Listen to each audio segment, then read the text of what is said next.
All right, now it is my privilege to bring to the podium Mark Davis. He is one of the 3 key players in our new membership program, and as last I heard, we have almost 140 applications in hand thanks to the new member committee. So he's going to introduce our main program. Mark? Thanks so much, Tom. And how about those sounders, huh? Let's have a big round of applause for the sounders. So as always, it's great to be back at the most important podium in Seattle. Many of you may know Don Nielsen because he joined Rotary in January of 1994. So you probably have had lunch with him over the years here at our club. But a lighting company he went in to help caused him to be away a bit. But I just want to be sure Don remembers that if you rejoin, there's no admission fee. Or perhaps you know Don because you maybe went to the University of Washington with him or Harvard Business School and possibly go to some of his alumni events that he religiously attends. And as an alumni, he's very patriotic, as you might imagine, to those schools. Or maybe worked with him at Hazelton Labs, where he started a startup with $200,000, grew it to a company that had 450 employees, $280 million in sales, and sold that company to Corning. But most likely, you know Don because of his tireless volunteer leadership for education. And this is really K through 12. This is the area that he's focused on the most. And every school, one citizen's guide to transforming education, which is available in the back afterwards, we will all enjoy reading. But we're fortunate today to have him tell us firsthand what's going to happen with our education system, and actually have some time afterwards to answer some questions. So please join me in welcoming back for the 5th time to our podium about the most important subject, education, Mr. Don Nielsen. Thank you. Thank you, Mark, for that very nice introduction, and thank you one and all for being here today. As he said, it's the 5th time. That either suggests that you guys are gluttons for punishment, or your program chairs are having trouble finding speakers. Maybe both, right? But it is an honor to be back with you today, and I'm delighted to do so. And as Mark said, I have just published a book. Actually, I didn't publish the book. The Discovery Institute published the book. And I want to acknowledge Steve Burai and Eric Garcia, the president and vice president of the Discovery Institute. These 2 gentlemen were instrumental in getting the book published. And I want to also tell you that the proceeds of the book will all go to the Discovery Institute, who will be setting up a center on education, the purpose of which will be to implement the recommendations that are in the book. So that's where it's going to happen to the money. So please buy the book, right? You don't need to read it, just buy it. Today I want to talk to you, and I'm going to have a talk. I'm not going to give a speech. I'm just going to talk to you about public education. And I'm going to talk to you about the history of our public schools. I'll share with you a little bit about where we are today. I'll tell you what the ramifications are of where we are today, and then I'm going to suggest to you some solutions that are in my book. Now, I'm not going to stand here and tell you that my ideas are the right ideas. I don't know that they're the right ideas. What I do know is that what we're now doing is not working. And so somebody better come up with a different solution. And that's what I've tried to do.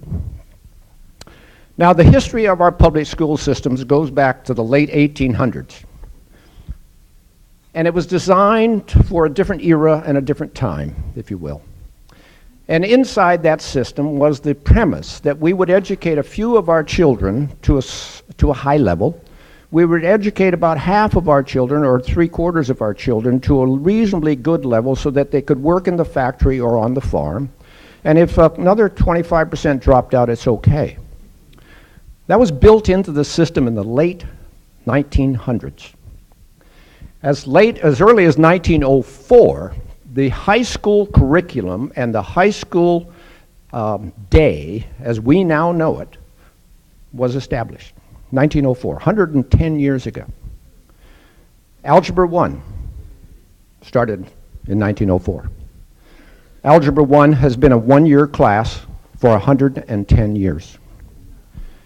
The Carnegie Unit, which is the credit you get for taking Algebra 1, was established in 1904. And to this day, you need 21 to 22 credits to graduate from high school. A credit is 9,000 minutes of seat time. Makes all kinds of sense, doesn't it? We have been operating that way for 110 years.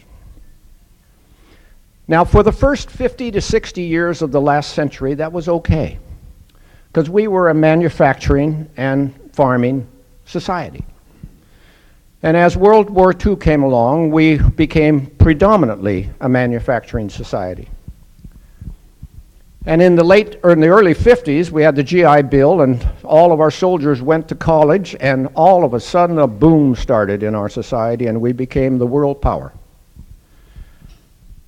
And then something happened. We helped rebuild Germany, we helped rebuild Japan, and they slowly started rebuilding themselves. And initially, the products coming in from the foreign countries were junk, but they came in, and they were cheap. And over time, they got better and better. The UAW used to have 600,000 more members than it has today. 6 out of 10 American cars on the road today were made overseas. The United States has a $17 trillion budget deficit. That's the equivalent of the entire GDP of Europe, of the European Union. It's mind-boggling. And what's even worse is half of our debt is owned by the Chinese. We are now a debtor nation, and our banker is China. Our country has the highest incarceration rate in the developed world. Number 2 is Russia. We have the highest dropout rate. Well, I shouldn't say we have the highest. We have the same dropout rate today that we've had for 110 years. 25% of our children will drop out of high school. 57% of high school dropouts are unemployed. 65% of our prisoners are high school dropouts. 70% of our prisoners are functionally illiterate. Walmart has 6,000 manufacturers supplying them products. 5,000 of those manufacturers reside in China. It's not a pretty picture I'm talking to you about. We are in serious trouble. At the end of World War II, the United States was number 1 in high school graduation. We were number 1 in college graduation. We are number 20 and 24 respectively today. China today turns out 600,000 engineers a year. The United States turns out 60,000 engineers a year. And what's even worse, half of those engineers are foreign students. Engineers and scientists are the lifeblood of any economy. If we want our economy to get going again, it's not about government programs, it's not about handouts, it's not about welfare, it's about educating scientists and engineers. And you hear a lot about STEM. Science, technology, engineering, and math. And everybody's talking about STEM. We need to put more money into schools to get more kids to go into engineering. Well, let me just stop for just a second. We have a bill on the ballot this week for small class size. You show me a small class with a lousy teacher, I'll show you a small lousy class.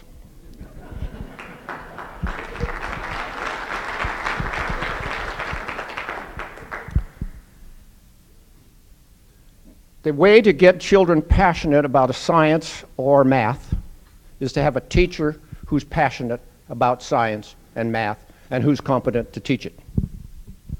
And the time to get that passion started is in middle school, maybe even late elementary school. That's when kids start to get an interest in things. 65% of the math teachers in our middle schools in the United States have neither a degree in math or a certificate in math.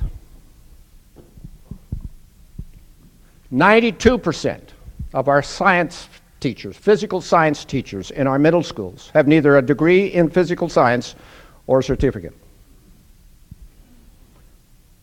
We can't get there from here. The American public education system is not broken, it's obsolete.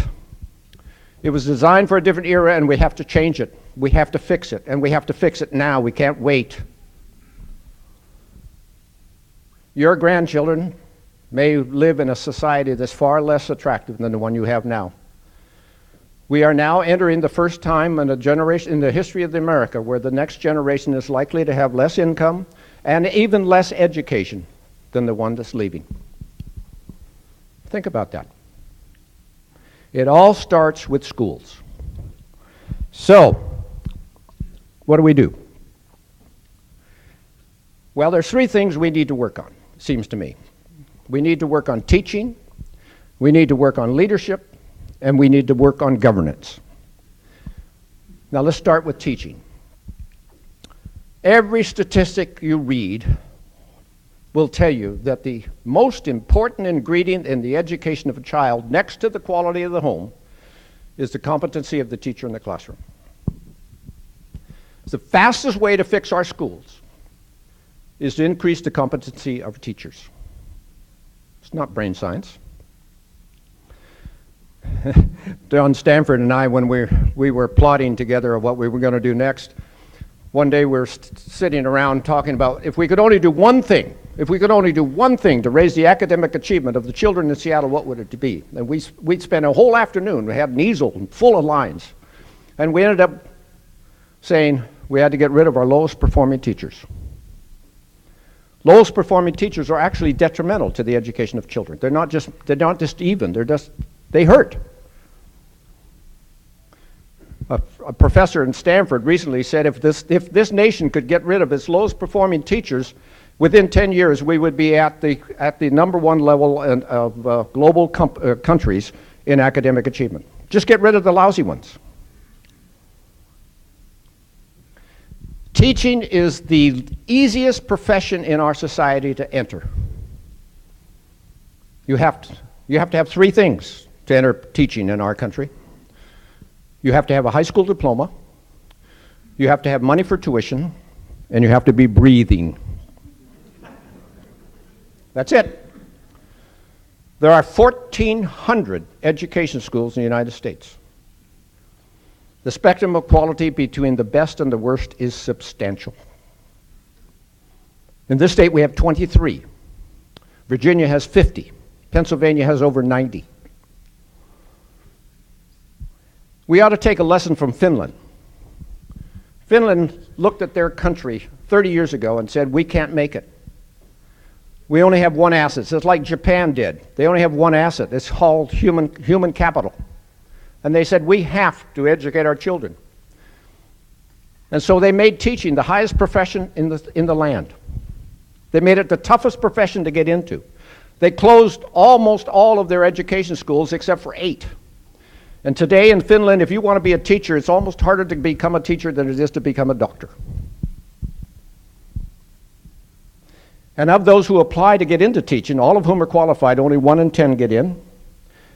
And then to graduate, even if you graduate, you're not necessarily qualified to teach until you pass an examination on your competency to teach and your moral character. Wow, I like that. Finland is now the highest ranking academic producing country in the world. And interestingly enough, those countries that have the highest performing students have the lowest incarceration rate.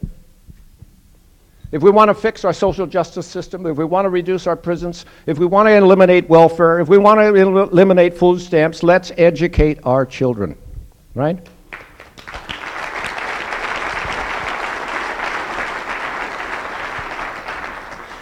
But you know, the reason we're not doing that, and so what's the problem? Why can't we do that? Why can't we get the best and brightest people into our teaching profession? And the answer is, it's impossible to do so. There's hardly, if you are not already a certified teacher, that is, you've been to an education school, there's nobody in this room that could that could teach in the Seattle Public Schools.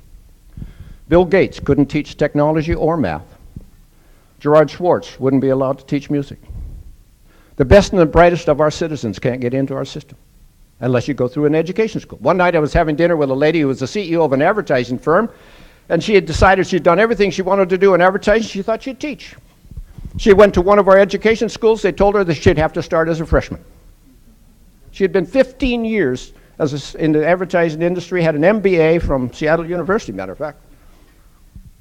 She had to go back to be a freshman. It's nuts. Fastest way to fix that is get rid of certification laws. Certification laws were put in many years ago, 1920 something. And they were designed to put a high quality teacher in every classroom, which sounds reasonable. Let's have education schools, let's teach our children, our young people to be teachers, and let's train them well. And they brought in professors from a variety of colleges around the campus, and then they created education schools. And they went, I only got 5 minutes? 10, okay, thank you. And they created education schools, but they went one step too far. They said that you could only be a teacher if you were certified. And that little provision created a monopoly. Education schools now have a monopoly in the supply of human capital into our schools. And like any monopoly, over time they atrophy, they become inefficient and ineffective.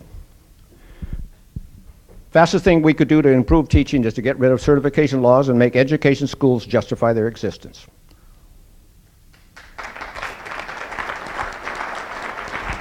Now, ironically enough, I got to move. I got to keep going here quick. Ironically enough, certification laws get in the way of leadership as well. You know, great teachers won't work for lousy principals. So we have to pick principals. Now, like teachers, there's only 3 criteria to become a principal. You have to have been a teacher 2 to 3 years. You have to have money for tuition, and you have to be breathing. That's it. And you'll get in. You don't have to be a good teacher. You don't have to be a leader. You don't have to know how to manage people. You don't know how to have to create a vision. You don't need to know any of that. In fact, some of our very worst teachers are the very first to become principals. You know, if you can't make it in the classroom, be an administrator, right? Nuts. Incidentally, I didn't say this. We now have more administrators and non-teaching professionals in our school systems than we have teachers. We are the only developed nation in the world where the number of people employed in the school system is greater than the number of teachers. The number of non-teachers is greater than the teachers. If we want to fix leadership, we have to get rid of certification laws. Same deal. And in 45 of 50 states, to become a superintendent, you must also be certified. And the criteria there, haven't been a teacher, haven't been a principal, and have money for tuition. That's it. And then you can become a superintendent. And so what we have in our superintendencies is a revolving door of mediocrity. You get fired from one district, you go to another one. It was the only reason we were able to hire John Stanford is because Washington State is one of only 5 states in the nation that allow a superintendent not to be certified. And John Stanford told me one day he had not been inside a high school classroom since he graduated. And I would argue with you that he was the finest superintendent this city has ever had before or since.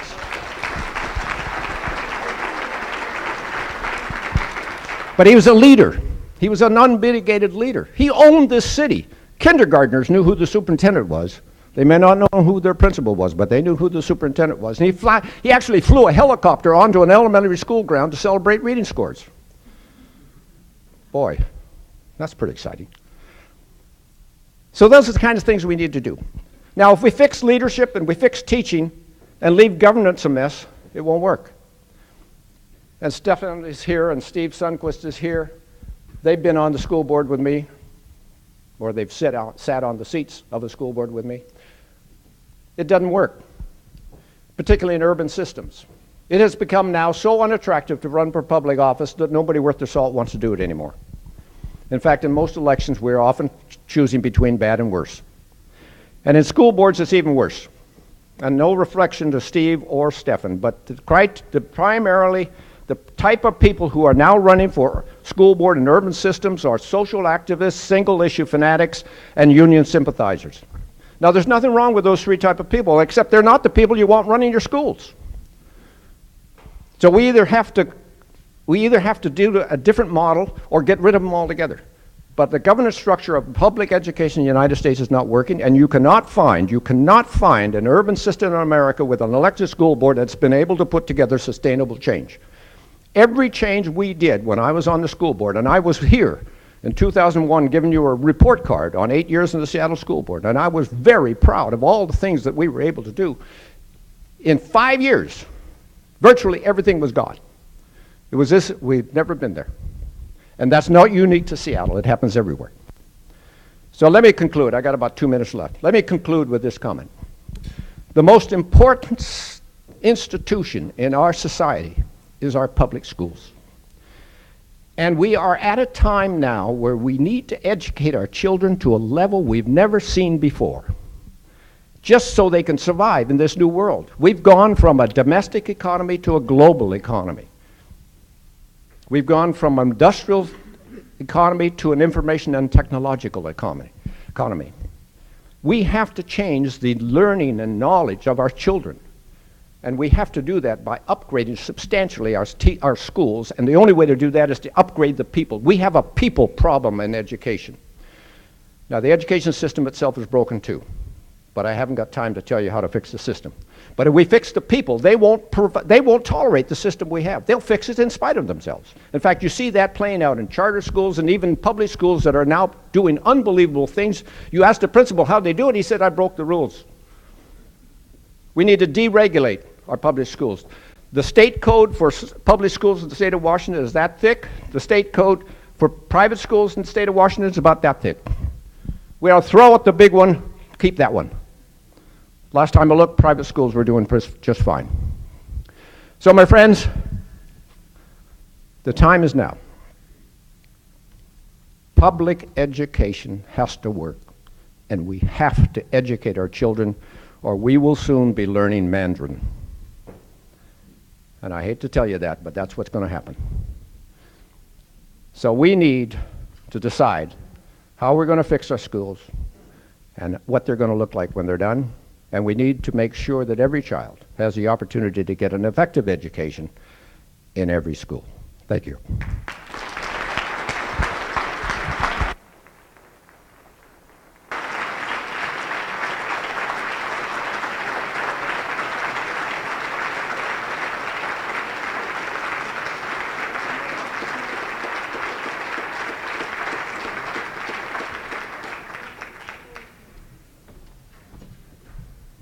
So, Don, how do you really feel about education?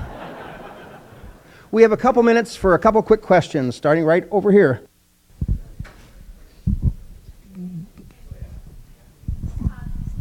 What are your thoughts on special education and how that is integrated into the public school system? Well, special education, there's a lot of kids that are labeled special education just to get more money and smaller class sizes. So there's a lot of people in special ed that shouldn't be there, number one. But those who are special ed need to have very individualized attention. But frankly, we need to move the system to individualized education for everybody. But special ed is a big problem. We need highly trained teachers to handle those kind of kids, and it's an issue. One of the things about public schools, they have to take everybody. And they should. I'm not arguing that. But some kids don't need a small class. They're doing just fine. Some kids really do. Yes? Don, recently we were going to go to Mexico, so we got Rosetta Stone, and my entire family was participating in it. And what I noticed is that my children were learning at a faster rate than I did in 4 years of Spanish classes. I'm just wondering, what role does automation and competency-based learning play in this process? Great question. Technology is a game changer. Kids can now learn 24/7. Saul Kahn is now teaching 5 million people around the world mathematics. That's going to change. So our teachers, the job of being a teacher is going to change. We're going to have a lot of classroom work going on outside of the class, and then they'll come to class to learn how to work together and to do projects and to stimulate their interest in a deeper way than they got from the TV or the video or the lecture that they watched on TV, or not TV, but on their computer. But technology is big time. But again, you have to have teachers who know how to use technology, and you need a system that knows how to to support technology. And you need Wi-Fi throughout the school building, and you need people who can maintain that Wi-Fi. We don't have any of that stuff today. Over here. I'm sorry. Go ahead. Hi, thank you. I'm in good company with some Leadership Tomorrow classmates, and we were always taught to ask challenging questions. And the missing piece that I thirsted for in your talk today is some recognition of the different demographic the U.S. is now today versus the eras you're referring back to compare Norway and China and their education systems in quite homogenous cultures. And I recently was speaking with folks from those regions. And so I just want to, I've done quite a bit of work with Sandra Scott and Eileen Gray in Hawthorne Public School, and there's 14 native languages spoken in their classrooms. And I'm curious about that part of it. Thank you. Yes. Well, we do have a very diverse student body to teach, but you know, it's not about the children, it's about the teaching. And you see this all over the country. You'll see schools that are 100% minority, 100% literally in poverty, 100% free and reduced lunch, and they're knocking the socks off academics. So it's all about teaching, it's not about kids. But they need a longer day and a longer year. No question about that. You can't expect a child that grew up in a loving, nurturing home in Bellevue to compete with a kid that grew up in Nicaragua and never went to school. You can't do it. Can't do it. They have to have a different kind of school. Thank you, Don, for a great presentation. Seattle Rotary Online is made possible in part by a grant from First Choice Health, working with the Washington Health Information Collaborative to use technology to bring better health care to patients throughout the Pacific Northwest. First Choice Health.